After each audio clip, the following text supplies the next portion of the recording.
Good morning. Welcome back to Mom Fix It. This is my lovely Big Mouth food processor by Hamilton Beach. This thing is great. It's a big bowl, holds a lot of stuff. I use it to make my laundry soap and these really good hamburger buns. But I think I overpowered it one time. And now when I want to make something that needs a lot of power to break it down, this part here just slips. And I've looked and looked for how to repair it or do replacement parts, but I think this item has been discontinued. So I just want to tear it apart and bring you along for the journey. And where I'm starting is at the top. There's these little white caps over some screws. I got one white cap off already right here. And I kind of just took a razor blade and pried at it and poked at it for a few minutes here and see if we can get them off, because I want to see what's inside. If this item has been so discontinued they don't have replacement parts, well then why not tear it apart and see what we can find. Ooh, there goes one.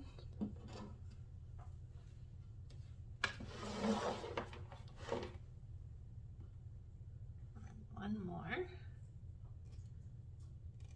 There's diagrams out there on the internet, of course, of tearing this mechanism all apart and replacing the motor. But the motor's fine. It's just this shaft that slips, and I'm sure it's just plastic gears and the teeth have wore thin from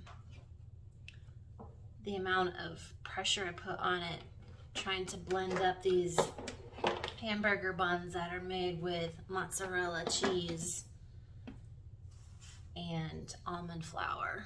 I think it was too much work on this part and it slips on me.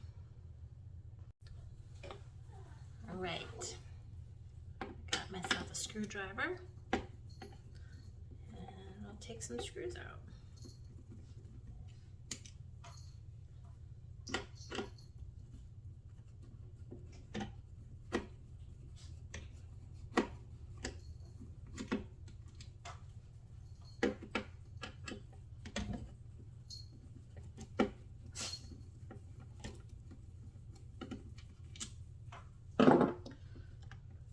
See. Oh, it came out. Oh, look at that. It's the shaft. And this goes or spins around. That all looks good. Kind of squeaky. I don't know. It'd be great if I could just replace this part and see if it would fix the problem. But everywhere I've looked, there's nothing available to replace it with. And you know, these food processors are not cheap. I looked at one at Walmart yesterday and they wanted like $230 for something even smaller than this one. So I don't know. I don't know what I'm gonna do. Keep you posted. Thanks for watching. Bye. Hello. I thought I'd do a little video on the product that I made in my food processor that killed it. They are keto friendly buns. And I made, I believe, a double batch, and it was just too much for it, and it kind of ruined the shaft in here. So now I only do a half a batch in my smaller blender slash food processor, and I've had success many, many times. So let's get started. In my microwave safe bowl, I have part mozzarella and 1 ounce of cream cheese. You microwave it until it gets soft and smushy, about 20-second increments. This needs a little bit more. So I'm going to microwave this and give it another stir.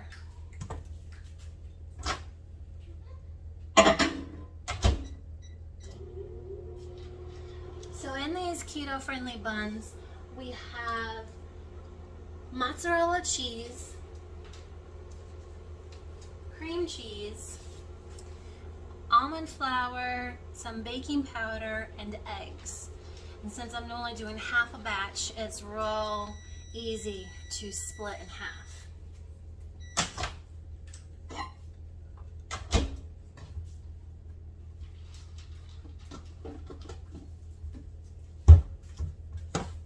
This looks much better. This is what you want, is a melty melts. You put this in your food processor, right, like this. Get all the bits.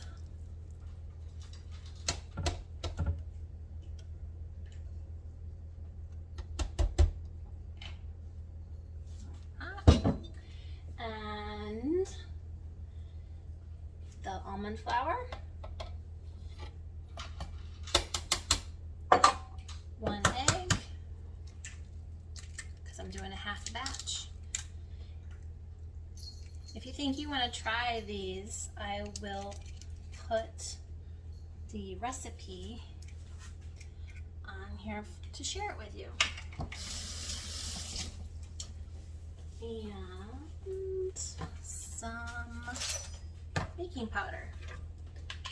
Baking powder helps give it a little rise, because you don't want flat bread.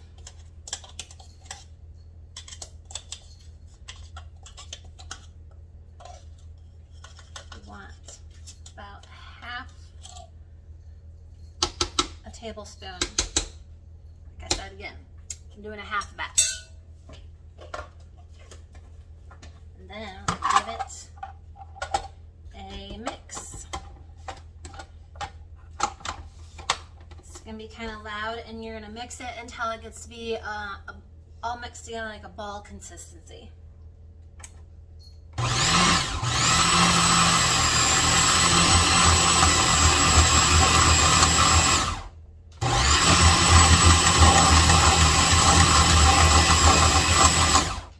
Might be good.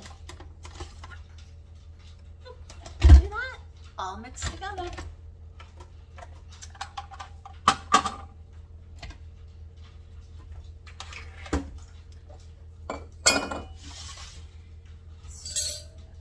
I'm going to scrape it out onto my silicone pad so I don't have to add any more flour into the recipe. This way it will stay in one place, non-stick,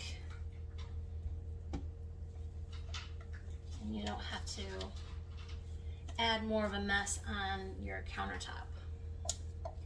We have to knead it a few times just to make sure everything's incorporated and make a nice smooth dough.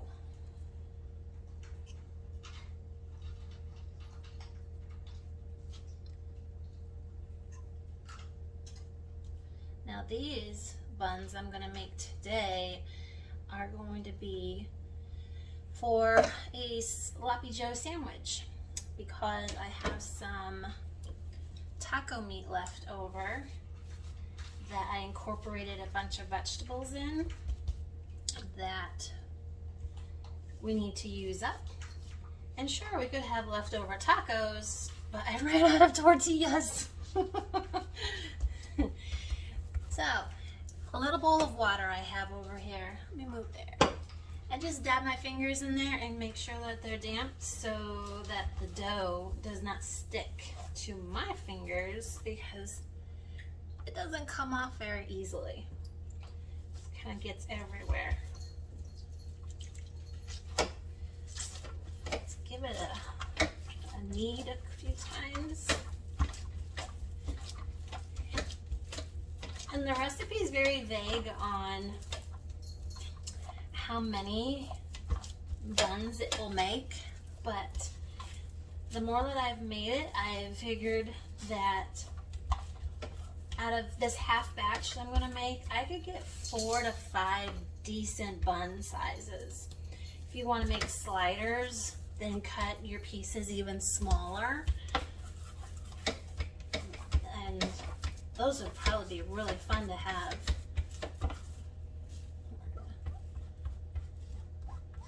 Scrape up a little bit that's stuck.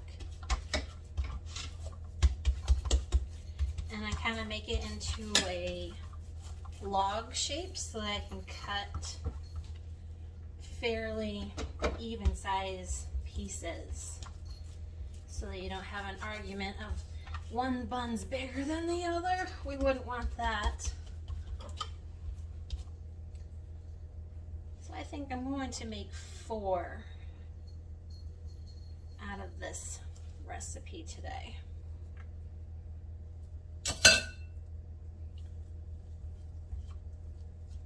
And remember your water on your hands to keep the dough from sticking all over your hands. A nice little ball.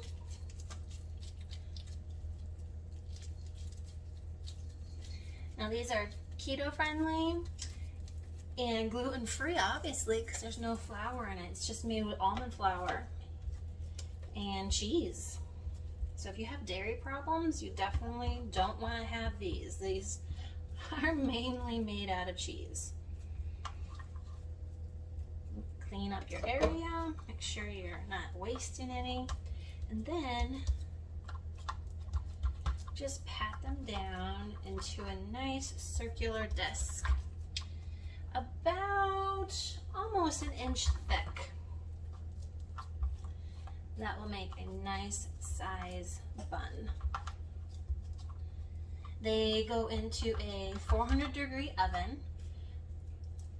So I've got that preheating now. And they cook about 14 minutes. I put them in for about 10 minutes and I check them, and I may rotate them from shelf to shelf just to make sure that the top isn't getting too brown before the rest of it is all cooked nicely inside. Okay, those look about good. Give them a little rub with some more water, because we're gonna add a little topping. Let me wash off my hands.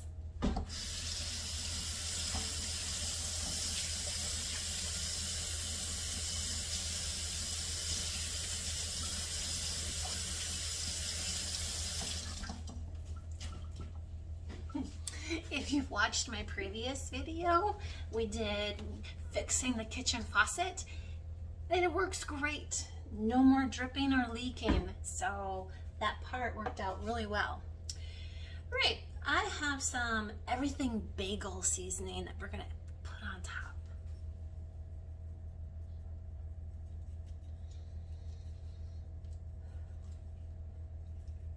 There we go.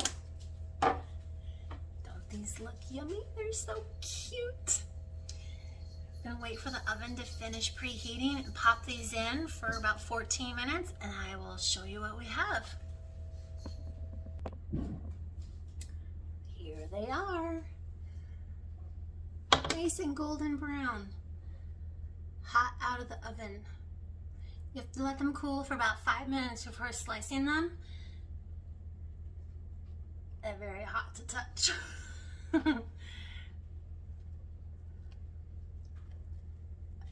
There we go. See, the bottom's nice and perfect. Golden. Let these cool for a couple of minutes and we will make some sloppy joes. Here's my leftover taco meat. I added some tomato sauce and some ketchup and some brown sugar. And I made a sloppy joe. It's got kale and peppers and onions, and it's not as bright red as a typical sloppy joe is, but that's because this was taco meat from our tacos last night.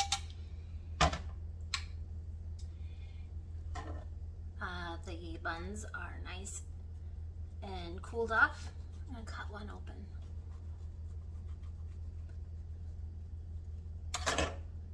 Look at how beautiful and white it is inside. I like to have a bit of cheese with my sloppy joes. So I got a piece of provolone here. Put that on there. Put on some of our meat.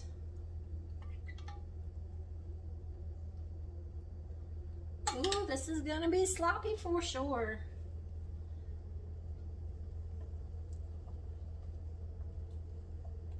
It's already falling off. There you go.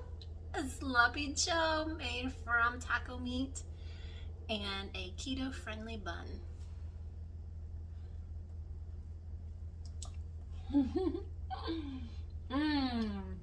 So good. Thanks for watching. Please subscribe so you can watch all the other crazy movies I'm going to do.